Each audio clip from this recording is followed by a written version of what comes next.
you to the first USIBC Sannam S4 education-focused webinar, where we will talk about India's higher education market opportunities and challenges. This morning, we actually have as participants over 50 people who have signed in, and they're signing in from different locations, the East Coast of the United States, West Coast, and many parts of India. Our panelists also are joining in from India and the United States. Just a word about our participants on this webinar. They represent the corporate sector, private equity firms, universities, recruitment agencies. They also represent education technology companies. And we do have colleagues from the U.S. Department of Commerce and a colleague from the U.S. Embassy in India who's joining in. We have with us from India, and Lakshmi heads Sannam's education vertical. They're a business advisory and a market entry company, and they have businesses in India, China, and Brazil. Harjeev Singh joins us from New York. He's the CEO and founder of Salwan Media, and also has a large online publication which talks about studying abroad, which is quite popular in South Asia.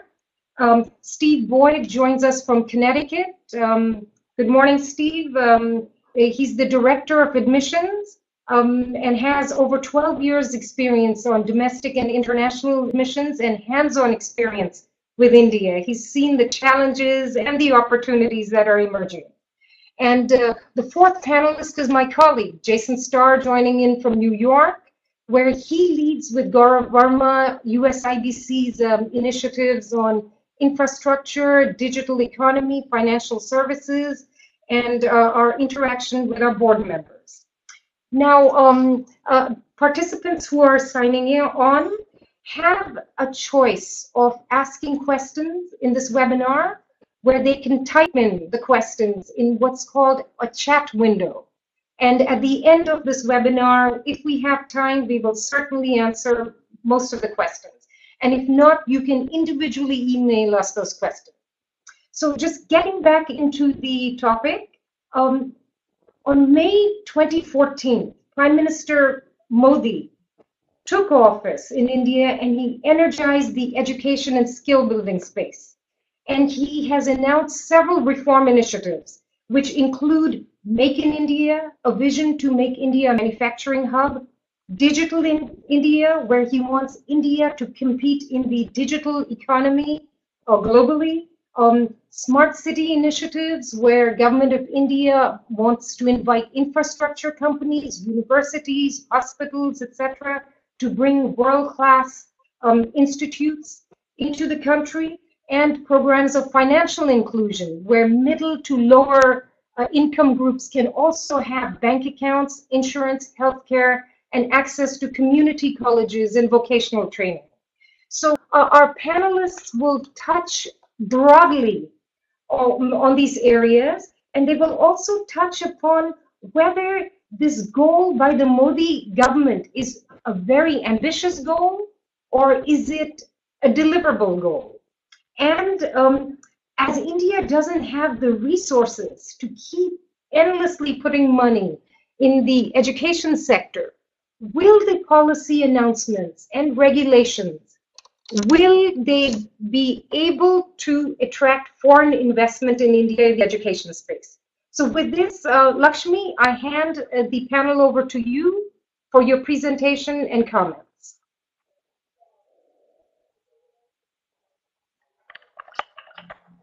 Thanks very much, Vishakha, for that. And welcome to all of our participants who have dialed in, as well as who are attending this webinar from around the world. We are really privileged that you have tuned in to listen to us. As you know, India is the cynosure of all eyes. In the last 6 months, we have had tremendous change on the ground. India has her first majority government in 24 years, and there is a lot of optimism on the ground in the country. the slide deck that you're going to see for the next 10 to 15 minutes is just to set a background to what all that is happening on the ground, to give you a perspective of why India is so important and why everybody needs to look at India very seriously. After all, she is the second largest source market for the world in terms of international students. Without further ado, let me just dive into the slide deck. So for a start, I just want to kind of bring your attention to some figures. Too much population is usually considered a problem, but from the perspective of because India has a demographic dividend as a result of a very young population. 50% of India's 1.2 billion population is under the age of 25 years of age. There are about 16 million people who earn close to $33,000 US per annum. And they are very much a target audience for those who want to engage with India and push their products into this country, including education. The biggest, the figure that gets thrown around a lot is the 500 million Indians who need to be upskilled by 2022 by Government of India. To meet the challenges of higher education, India needs to be building 1,000 universities and 50,000 colleges in the coming decades. And all of this makes India a very interesting case study. Everybody is watching as to how India is going to face up to this challenge. Now, obviously, I alluded to the fact that India is the second largest source market. Just to give you an interesting piece of information, in the by 20, between India and China, 40% of tertiary education focused students will be coming out of India and China, out of which 12% will be from India. So that means that, in the coming years, India will remain very much one of the most important countries for Western as well as other emerging Eastern economies that are looking at education as an export product, because this is where the students are available. Now, to talk of the new India, in the last 6 months, as I was saying, there's a lot of optimism. India is literally a modified India that you are seeing these days. The government of India, in its budget announcement in August, has said that they are going to be opening an IIT and an IIM in every single state to make good the promise that the BJP has made in its manifesto. And once all of these new IITs and IIMs open up, India is going to have approximately 19 IIMs and 21 IITs spread across the length and breadth of this country. Having said that, it is important to note that many of the newer IITs and IIMs do face challenges in terms of infrastructure and their ability to attract good quality faculty members to come and teach in them. Now, that is one challenge. The new level of investment that is required in building up infrastructure, one of the key challenges that India has is that of unavailability of good quality teachers. So the teacher training programs have received a lot of attention from the new government, and the other focus areas, of course, have been the Higher Education Commission that there is talk of being set up, the multi-skill mission. So Prime Minister Modi has said that it is from scam India, India has to change herself to skill India, and the next decade is going to be a battle for a war on jobs, and it's not out kind of having people with higher education qualification. It is about having individuals who can actually be employable and can contribute to all of these new initiatives, including the Make in India campaign that Prime Minister Modi has announced. This takes me to the next slide. I want to talk a little bit about our new Minister of Human Resources Development for 6 months. She's the youngest minister in the current cabinet.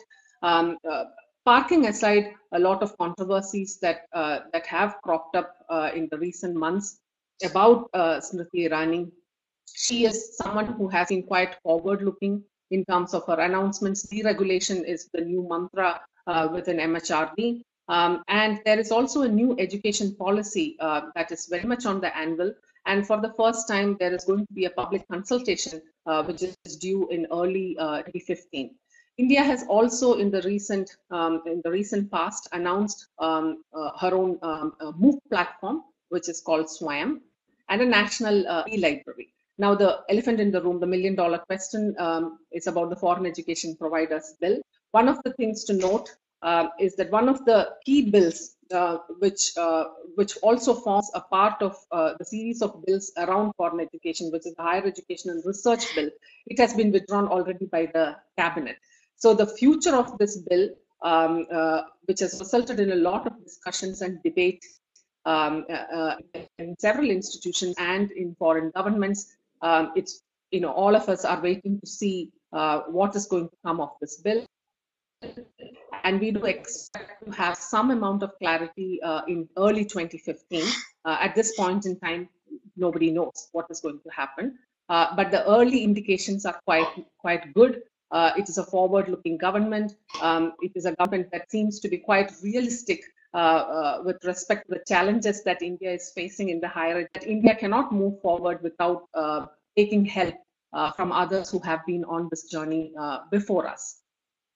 One of the interesting projects that Prime Minister Modi has announced, and which is considered quite close to his heart, is that of the 100 smart cities. Why I have kind of put this up here is because 100 smart cities also need smart educational institutions. So quality educational institutions for schooling and higher education form very much a part of this big initiative by the Modi government. And they have also put money into this project. Money has been allocated in the current budget. Several governments, foreign governments, have already expressed an interest to be part of this project. Varanasi, which is an ancient and spiritual city of India, and also happens to be Prime Minister Modi's constituency, is one of the cities that have been selected for this project. And the Japanese government is already saying that they want to get involved with the city to make it into a smart city.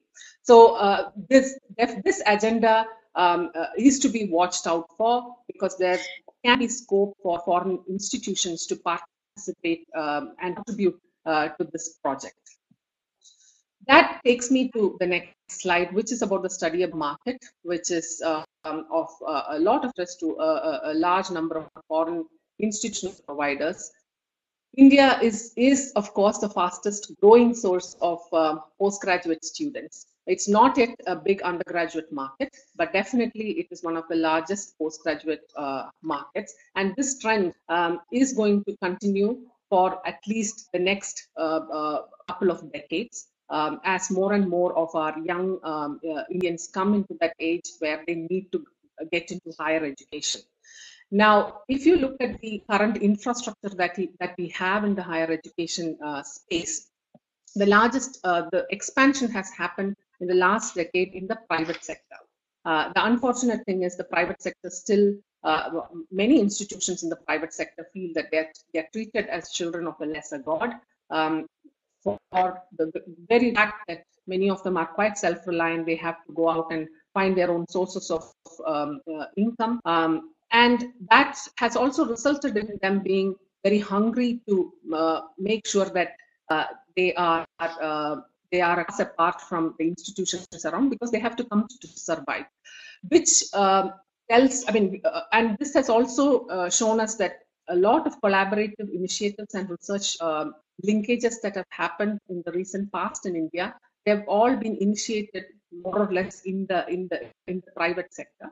Though a lot of funding has come in the form of joint initiatives between governments. For example, the Obama Singh initiative is one of the most well-known joint initiatives between governments, which has funded some fantastic projects between Indian and American institutions. Another example being the U.K. India Education Research Initiative, which has again resulted in great bilateral projects involving private as well as public funded institutions in India, as well as British universities. So there are a whole host of initiatives that have taken place with bilateral funding, as well as a lot of private players coming into the education space wanting to open high caliber, high quality institutions. The most recent example, which has received a lot of publicity, is the Ashoka University project. Again, an initiative where corporate India has come together to put seed fund into this. So this space, in the private space, we are going to see more movement and a lot of momentum in terms of quality institutions coming up. Because the challenge is that, with government funding, there is only so much that you can do. And the capacity challenge that India has is quite mind-boggling, to be honest.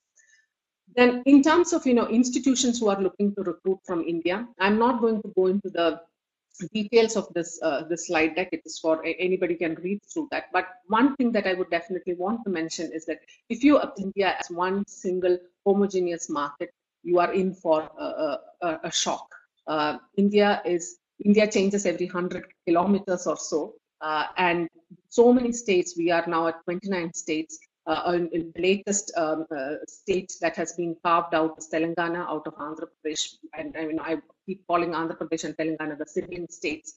So new states have been formed.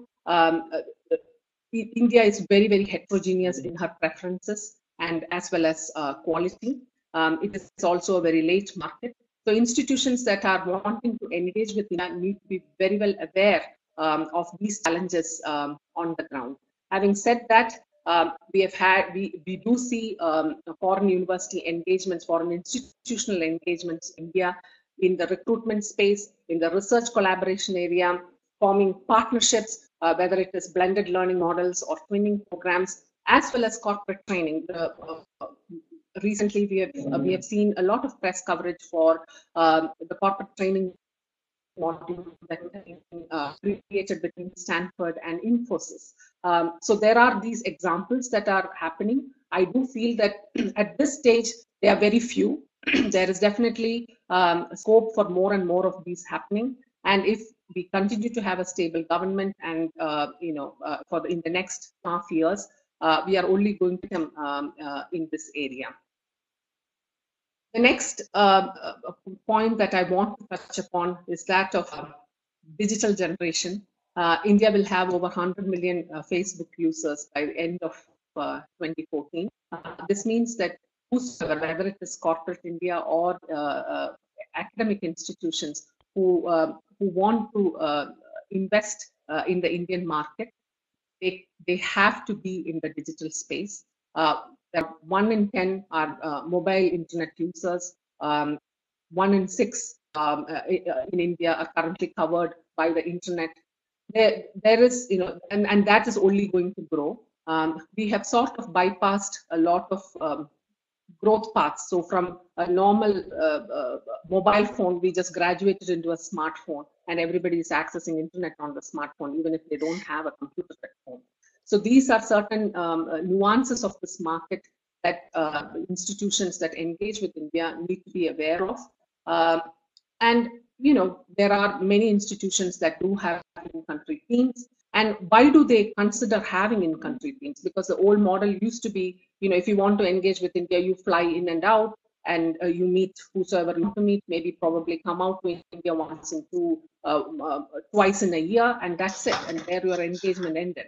But on the ground, things have changed and things have become very dynamic. Many institutions are choosing to engage with agents. There is recruitment channels that you need to take care of. There are promotions and PR campaigns that institutions are running. All of this require that institutions have a 24/7 presence to be attuned to the changing market situation, and also to be able to respond to the requirements of this market in a timely manner. Before I end this presentation, I just quickly want to touch upon one point of which there has been a lot of debate amongst American institutions, which is about the use of agents. And having worked that space for close to a decade, I do feel that there are a tremendous amount of advantages that institutions enjoy while working with agents, because India is a vast country. There are big agents with a vast footprint, and institutions can only do so much in terms of going to each and every corner of the country, and agencies do give institutions a vast good coverage, and they do have tremendous multiplier effect. Having said that, establishing an agency network is probably the easier bit of this whole puzzle. Servicing an agency is equally important to make sure that they are delivering to your expectations, and also keeping your brand image quite intact. So engaging with agents is also very important, which then takes me back to the point of having somebody in country who can help you achieve. With that, I do hope that I have set the tone for our discussions. This is India in a nutshell. I can go on talking of India, but I just want to give the audience and the panelists a flavor of what it is that we are seeing on the ground, having continuously serving over 30 education clients from around the world. Thank you. Lakshmi, thank you very much. It was a very comprehensive and interesting perspective that it touched on all facets, whether it is really the infrastructure issue or the burgeoning digital area where new technology can come into play and help India in this very difficult task which lies ahead. So I'll weave in your presentations and some of the numbers, figures you've thrown in. I'll kind of segue into our next panelist, Harjeet Singh. Harjeet, Lakshmi threw in some interesting figures. 500 million to be skilled by 2020. More than 1,000 universities to be set up. 50,000 colleges needed. An IIT, IIM in every state, community colleges, vocational training schools, all to be set up to reach different parts of India, different segments of India. So now, as you have vast experience in this field, how are the policy announcements or regulatory changes which are coming in? What changes do you notice? How are they panning out? If you can give our panelists and our participants some idea of what you see on the ground on the regulatory and policy framework. Sure, Vishaka, happy to do that. Thank you for having me on this panel. Good morning, everybody. What I thought was I'd sort of start a little bit about what we do as a company and why I have this perspective. So at Savan Media, we run a couple of different businesses. Within one of that is a magazine called BrainGainMag.com, which is the largest online magazine for students who go abroad to study. And it's primarily a digital online platform for students to engage and learn about what it is to go abroad to study. And we see a lot of very interesting data, and I will come to it further down my comments.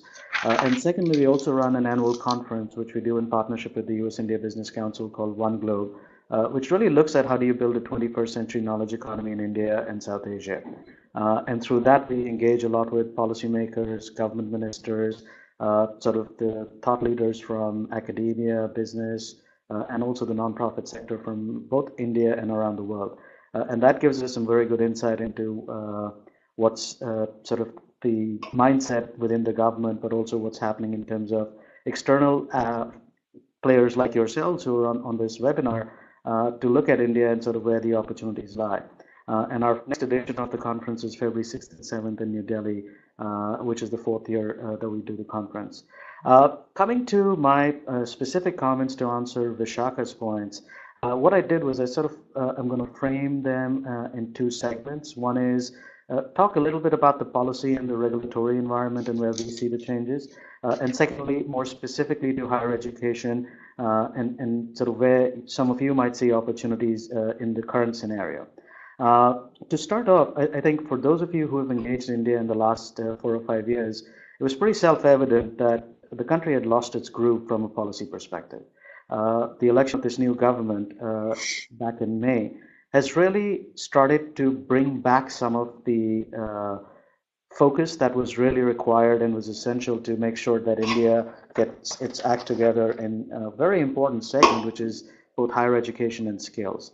And I think since the government has come into place, they have been very focused on creating an enabling environment for all sectors, not just the higher education sector. Higher education is clearly, as Lakshmi pointed out earlier, a very important sector because the government has this mandate to make India a digital economy, make India a country that has smart cities. And we really can't have smart cities if we don't have educated, smart people. And that's really, really critical. I think, as with most things, I do want to preface all of my comments by saying that India is not a tiger economy. It does not move as fast as some of the other Southeast Asian economies over the last 20, 30 years. But it is an elephant economy. So things, while I think there is a lot of hype and anticipation that things will move fast, relative to what they were moving, at the pace they were moving to in the last several years, I think you will see a faster movement on a lot of things, and you will see a lot more activity happening from the government sector. And I've heard of some great examples anecdotally of how the government is really pushing to make things happen, which is great. But I do want all of you to be cautiously optimistic, not completely optimistic. So I think the animal spirits are yet to be seen in the marketplace. We're not there yet. But again, I think we're moving in the right direction given where we're coming from. I think a couple of things, and Lakshmi alluded to this, that the foreign education bill that was tabled in 2011 has, for most the way it was, has been scrapped in this session of Parliament. Now, how that impacts the education policy sector, I think in a couple of ways. One of the things, and the reason why the government did that, was they thought the last government had not taken inputs from enough of the state level stakeholders and from a grassroots level. And I think that is important, particularly when you try and make policy for a country the size of India, which is 3 times the size of the European Union in terms of population. You do need to involve the stakeholders, and at the end of the day, we're a democracy, so we can't railroad a lot of these changes overnight and without sort of getting buy-in from people. And I think those are some things to keep in perspective. Also, from a ministry's perspective, if you look at and talk to, whether it's the minister or you talk to the senior bureaucrats, please understand that a lot of them are more focused on the bigger challenges of India, and the bigger challenges really lie in the skilling part of it. And again, Lakshmi alluded that we have to skill up 500 million people. That's nearly twice the size of the US population if you just think of a number in the next 7 years. And we're actually woefully behind the number that had been targeted. This 500 million number started in 2012 with the annual plan that they said, and they were expecting to scale up 50 million people a year up to 2022, reaching up to the 500 million mark. We are probably not even at the first year's target number, and we are at nearly at the cusp of 2015 now. So that is going to be one of the key priority areas. And I think for those of you who have interest in online education from a perspective of whether it is MOOCs or bringing in more digital and technology-based things, that will open up opportunities, I think, fairly quickly. If you're trying to set up a campus in India, I don't think that many people, after the experience of the last 4 or 5 years, are that keen on doing that anymore. You will still have to wait a little while longer, and I think it's still too early to figure out where that part plays out. And I think from a policy sort of government perspective, that's how I view the next sort of 12 to 18 months is really, really critical, because you will see some pretty good initiatives on the skilling side. But I think actually opening up the education sector to bring in foreign universities, I think they might still hold back because that is not a top priority. The flip side to that is those of you who attract students from India, and I know Lakshmi talked about this earlier, it's going to open up a phenomenal opportunity. And it has been, India has been one of the largest contributors of students going abroad to study.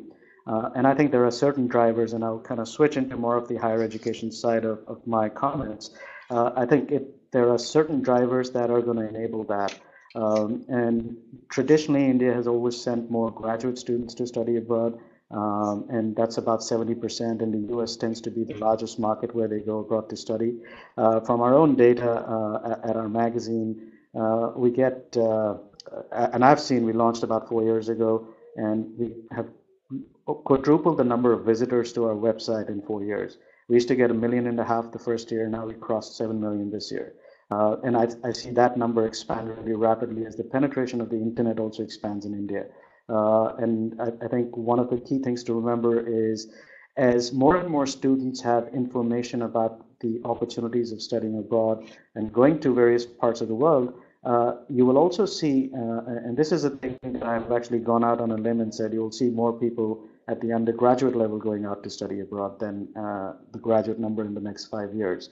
And there's a couple of very important drivers that are going to sort of make that happen. And I think some of those drivers I would call capacity, and that is a shortage of capacity in higher education in India. The second one is ability, and that's the ability to pay. In India today, people have more ability to pay for a higher education abroad, even at large sticker prices of $30,000, $40,000 a year, even at an undergraduate level, and that really ties into the third part, which is access to financing. So you have an ability to get loans to be able to pay for some of this education. And I think those are three key drivers. And of course, the demographics are a very key part of this. If you look at India, we have the largest number of students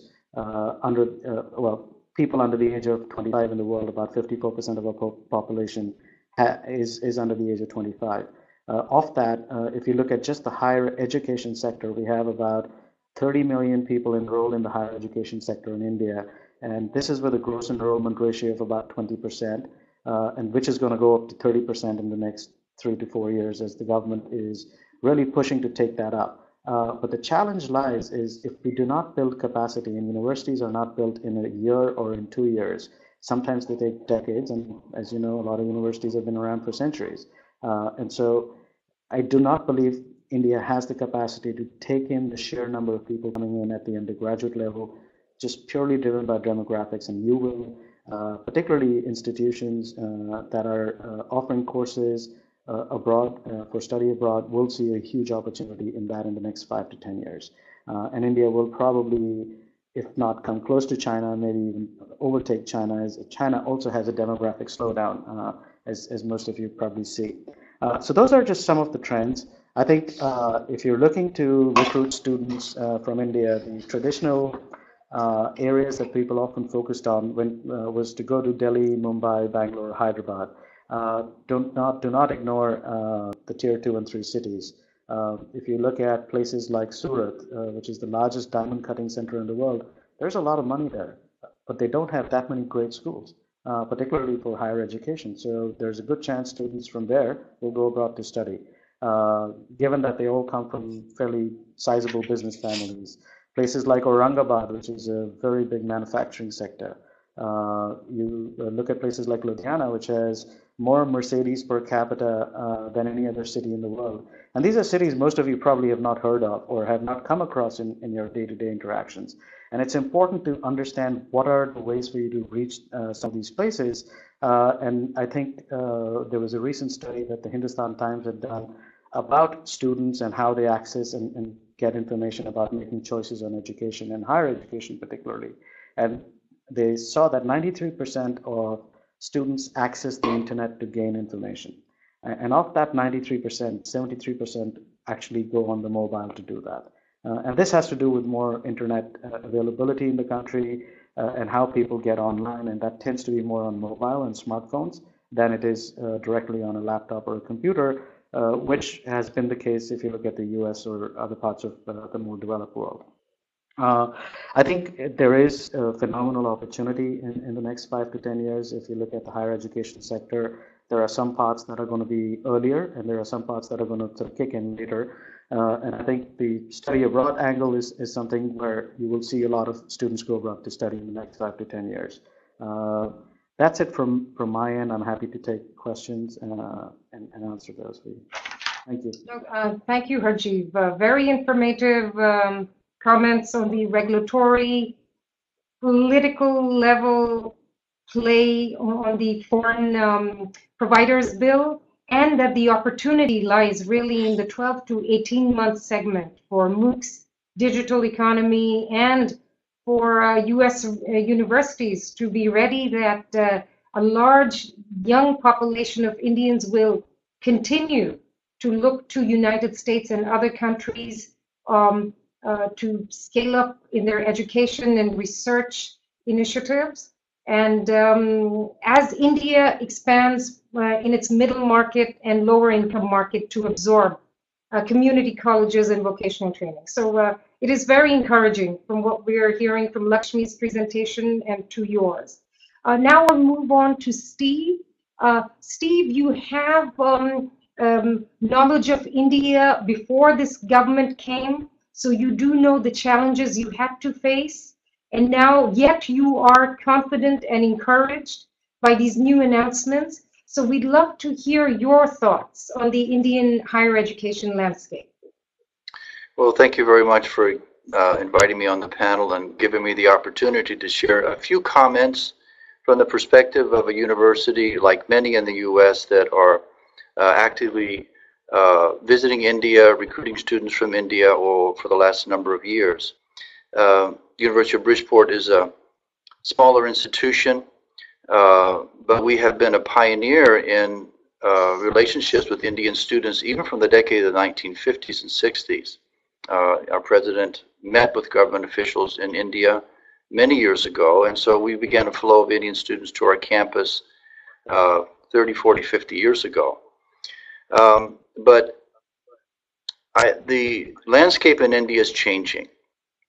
Obviously, economic development, governmental changes, the new administration, I think for many is breathing new life into initiatives that could make possible opportunities for institutions of higher learning in the U.S. that maybe couldn't be completed or fulfilled before. So we're looking forward to see how things do develop in the coming months and years.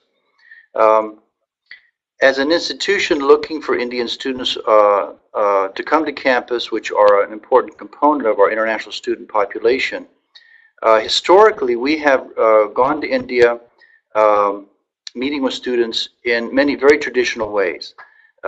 Student fairs, either organized locally or by international organizations that provide tours for universities to participate in and meet students in public venues, visiting secondary schools, visiting universities, affiliated colleges, working with the advising centers in the Education USA system, and the USF officers, informing them about our institution, meeting with prospective students, doing pre-departure orientations, meeting with parents of current and former students, working with our alumni.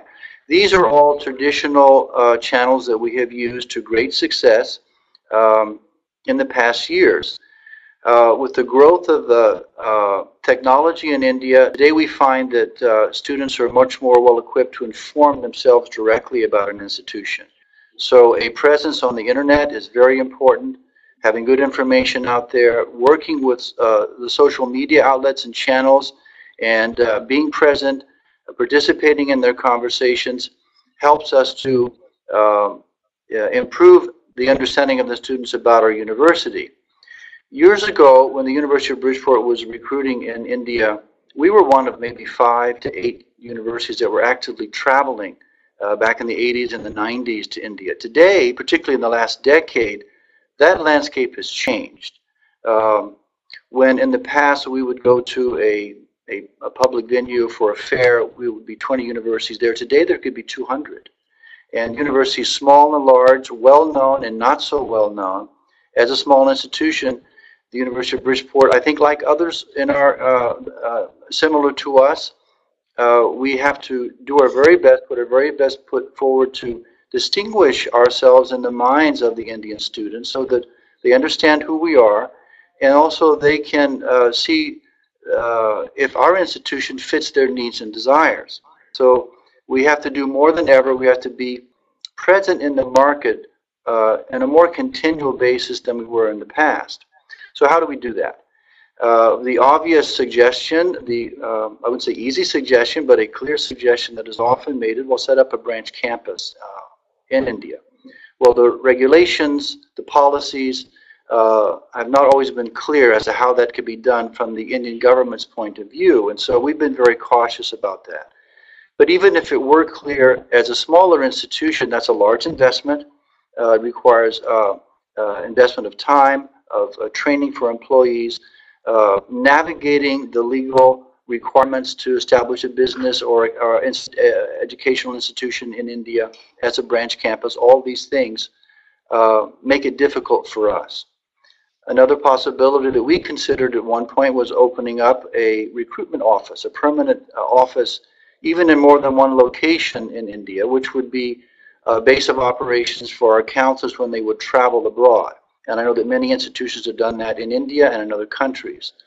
But the kind of service that Sannam has provided for us has been very beneficial.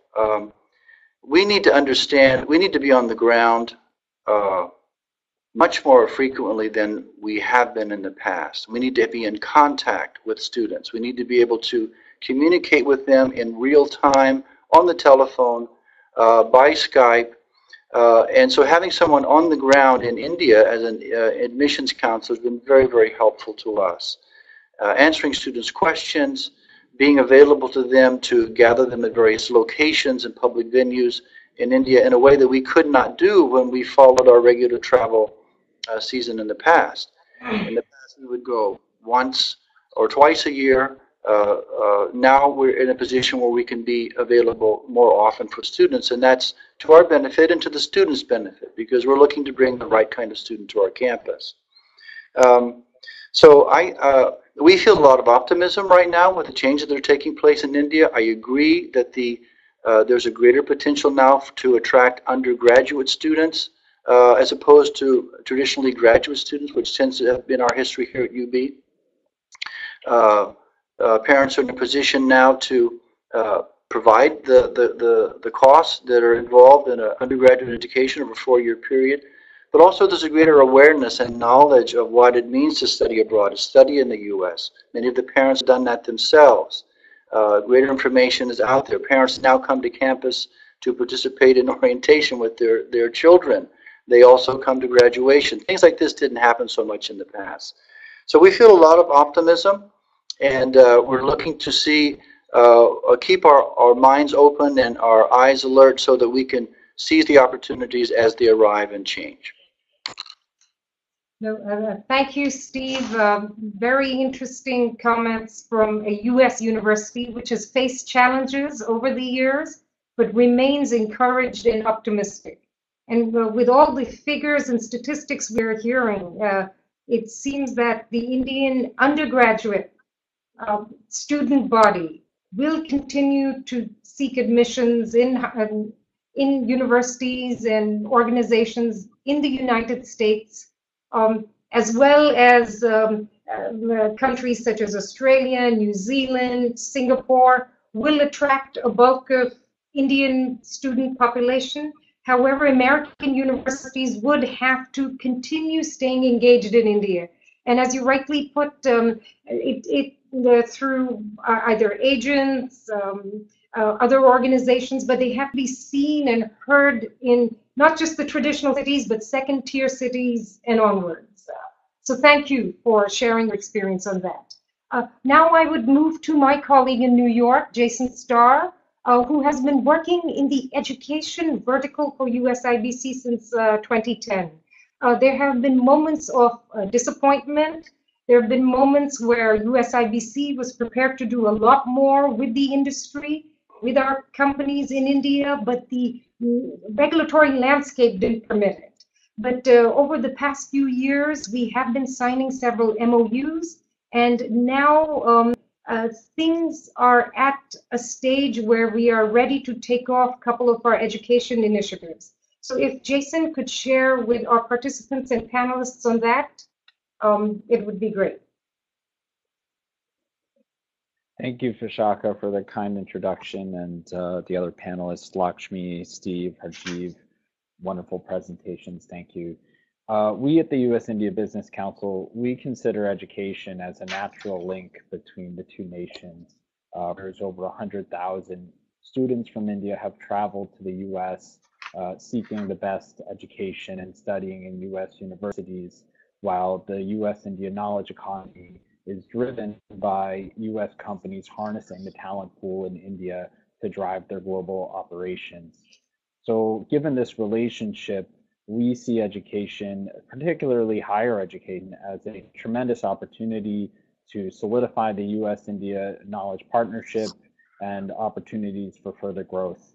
But as the other panelists have mentioned, there have been some serious challenges. The first being India's severe supply and demand mismatch, the high degree of regulation, and the fact that higher education is largely closed to foreign entities. But since the start of the USIBC education initiative in 2010, the council's played an important role in leveraging and connecting corporate entities with universities, NGOs, centers of knowledge and excellence, looking to advance this knowledge relationship between us. Some of our early initiatives were hosting then Union Minister for Human Resources and Development, Kavil Sibal in Washington, with an interaction with university heads and industry representatives. Later that year, along the sidelines of President Obama's first trip to India, we took a mission of university heads to meet with Government of India officials. This included representatives from Boston University, Penn State, Arizona State University, and Rutgers. So in spite of an intractable policy situation, USIBC ended up making some significant contributions by facilitating these linkages between key stakeholders, as well as serving as a forum for dialogue and action. Some of our biggest successes were the MOU we initiated between the University of Louisiana Lafayette and the Pandit Deen University, Petroleum University in Gujarat. Similarly, we signed our own MOU with the Indian Institute of Corporate Affairs to facilitate some sharing of best practices in the corporate affairs space and skill building. And to catch us up to speed of where we are now, to further align ourselves with Prime Minister Modi's emphasis on skill building, the Make in India campaign. Last month at the Higher Education Dialogue, USIBC signed an MOU with the National Skills Development Corporation, which will allow U.S. corporates to set up skilling facilities in India, which should boost India's skilling capacity by 10,000 people each year. The key sectors that we're looking to see some key growth in are healthcare, life sciences, tourism, hospitality, electronics, automotive manufacturing, heavy equipment manufacturing, fast-moving consumer goods, as well as aviation. And to bolster our own efforts, what the council has done to revive its education initiative is we are launching the USIBC Education Foundation. And what this will do is it will offer our universities, our corporate entities, our centers of knowledge and excellence, other NGOs with exclusive platform to engage with other stakeholders, participate in relevant missions to India, to really assume some leadership roles in some of these new initiatives that we're seeing, such as Digital India, Make in India, the skilling emphasis, USIBC compiling some task force to allow our members to take leadership on these new initiatives. And the next big opportunity that we see coming up is the Vibrant Gujarat Investor Summit, which will be held in early January in Gujarat.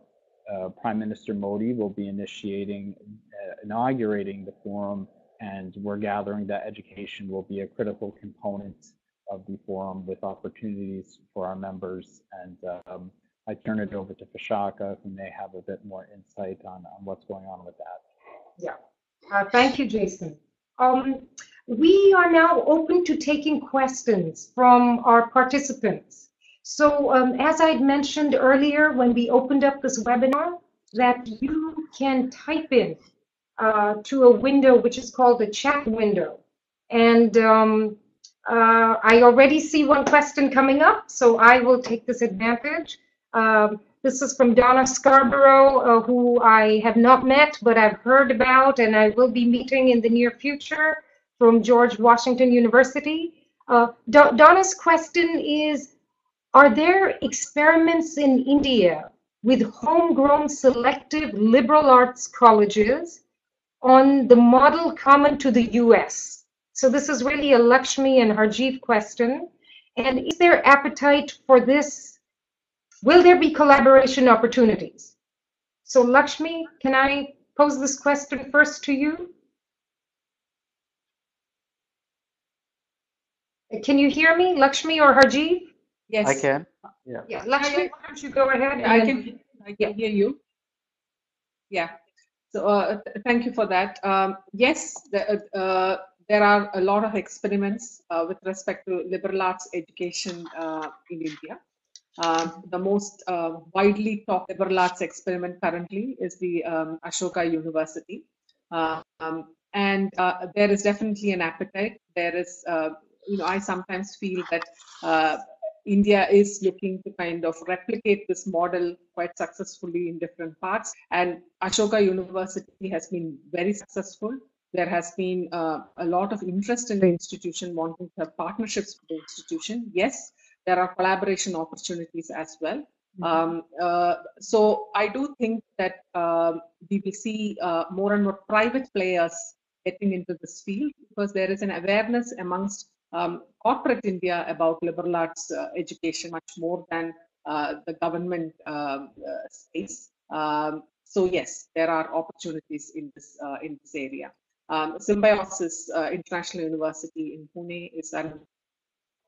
Okay, thank you. Harjeev, do you want to add a comment to this before I go to the next question? Sure, happy to do that. I do feel that there is definitely an uptake for this model in the Indian higher education space. As more and more Indians travel abroad, many of them, come back to in India. They do want their children to have a very well-rounded education, and liberal arts education is seen as an education model. Choose different areas, figure out what they want to do, and results in a very good, well-rounded education. Yes. Thank you, Lakshmi. Harjeev, a comment? Yes. Couple of quick things. I think liberal arts is still, I would say, in very early days in India. You have to understand culture has a very, very huge influence in how people make decisions. And while Ashoka is a great example, I think there's 3 other universities that I would name. One is the Shiv Nadar University, which is coming up close to Delhi.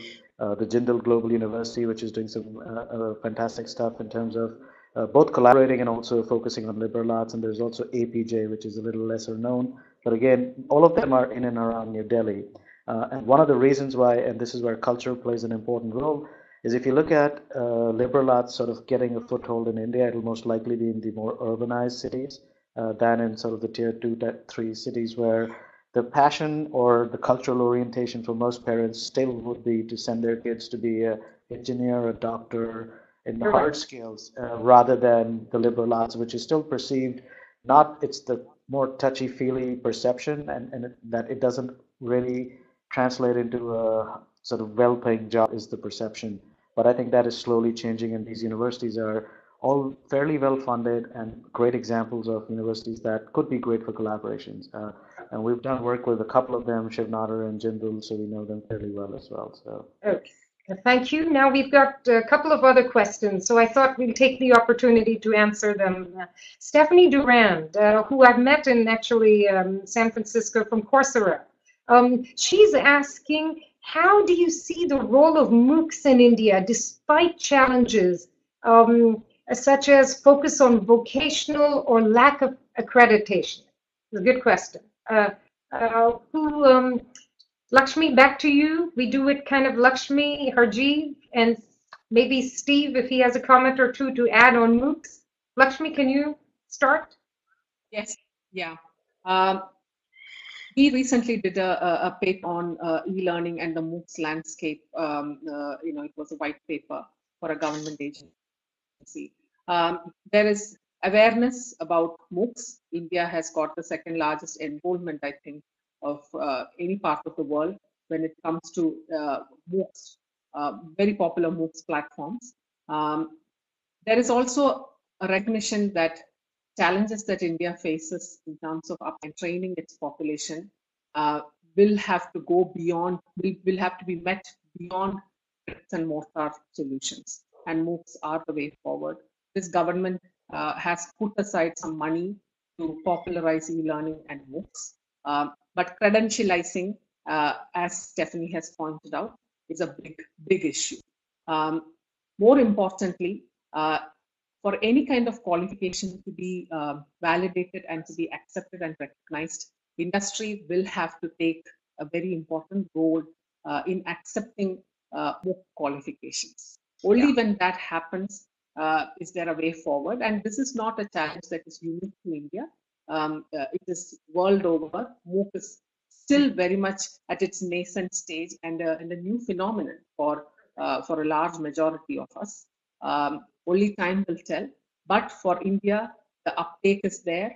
There is definitely an appetite for gaining qualifications of different kinds. We already know of people who are picking up courses from different platforms and creating degrees for themselves, or what they consider as degrees for themselves. So how only time will tell. But so Lakshmi, taking on your future seems point, to be quite bright. Okay, how do we assure quality? Harjeet, if you could answer that, that's another question that's coming in. Well, I think quality is going to be the sort of critical factor here. But more importantly, before we get to quality, the accessibility to getting online to the MOOCs platforms, I think is very important, because if you look at India today, there's only about 300 million people who are online off a 1.2 billion population. So that's close to about roughly about 25% people are online in India today. And that will change very rapidly in the next 5 years. And so I think the opportunity is going to be phenomenal for any MOOC player to be in India in the next 5 years, because you'll see sort of more added spectrum on 4G, which is still challenging, and there are issues that the government is trying to figure out. As that happens, you'll see more of that. I think also how people will access MOOC classes and courses. I think you will need to look at more of tablets and smartphones, because India has higher penetration of those devices. So that is something to keep in perspective. And then I think quality is going to be the sort of icing on the cake, because even though we have sort of India being the second largest number of students signed up to MOOC courses globally, I think a lot of the visibility about MOOCs is still early stage in some ways. And I think we've had the hype cycle on MOOCs over the last few years, but I think there needs to be continuous engagement of how folks like Coursera or edX or some of the other players are sort of going to be differentiating, because they are not visible in India as much, even though people will find them online and come and log on and be the second largest country in the world to sign up to some of these platforms. I think they need to be more visible in India in terms of what they do. And they have competition from SWAYAM, correct? Yes, absolutely, the government. Steve, may I ask you to comment a bit on MOOCs and perhaps what University of Bridgeport, have they also been thinking about this platform to take it to India? Thoughts, comments? As a smaller institution, we're not at the point where we're in a position to become directly involved in that kind of initiative. But I can comment, I think the quality of the presentation is important. Accessibility, as Harjeet said, is really important. And the value of the credential that is obtained through that kind of learning channel. As a way of comparison, we have a number of online degree programs offered at the university, a couple of them in the field of engineering. Historically, as a U.S. institution offering an online degree program to the Indian market, there has not been great receptivity. Part of that, my understanding has been over the years that an online degree in certain parts of the world has not been as well looked upon in the job market as it may be perhaps in the United States, for example. And the other part is that as a U.S. institution, we see the desire of the Indian student to come and study in the classroom in the U.S. They want to have the U.S. experience. They want to be here. They want to interact with the professors. They want to have the opportunity for practical application of the theoretical learning they obtain through projects or internships. So I think that it's kind of a wait and see attitude that we would have here at the university. And it has to do more with the evolution of the Indian mentality towards these kinds of channels than really what we could do as an institution right now. Well, Vishaka, if I, Harjeev here, can I add one more point? Correct. Yeah. May I ask a question which I did not see on the chat window? And this would be on community colleges. U.S. India Education Dialogue on higher education had this whole segment on community colleges. There are a lot of community colleges, whether in the West Coast, East Coast, are looking and energized by India inviting these colleges in. But what are the, I mean, you can't set up branches of these community colleges in India. So how is this going to work?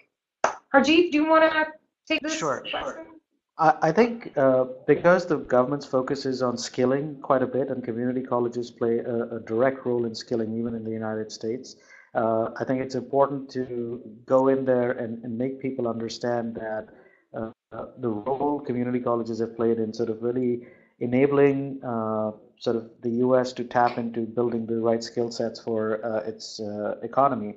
And I think there have been enough in the preceding government of really engaging the community colleges and understanding the skilling sector. So I think they will start from a stronger position even with this government. And I think really using that element about skilling and hitting that 500 million mark, because clearly India does not have local capacity or the capability to do it alone, and the investment required will require other players to join this to make it happen. Thank you. As we have crossed the 1 hour mark, there are a few more questions that are coming up. I would highly recommend to the participants if they can send us these questions via email, and we would, be delighted to answer your questions and use this panel and their expertise to answer.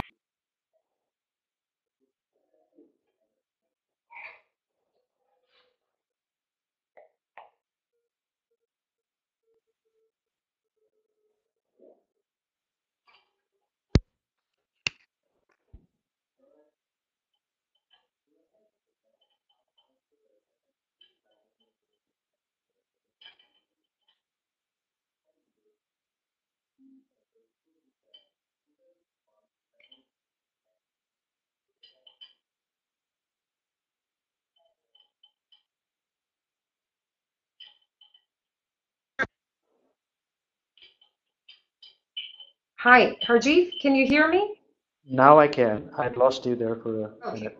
So because we've crossed the hour mark, we'd love to take questions individually. Feel free to send us your questions via email. I'd like to conclude by saying that we are ending this session energized, actually. Like Prime Minister Modi and his government is asking investments to come into various sectors in India. I think the time has arrived for education and skill building. And as something which Steve pointed out in his presentation, you've got to get down to India, or you have to find people or institutions which can be your eyes and ears on the ground, because here is an opportunity. It's a growing opportunity. Let the regulatory framework, evolve.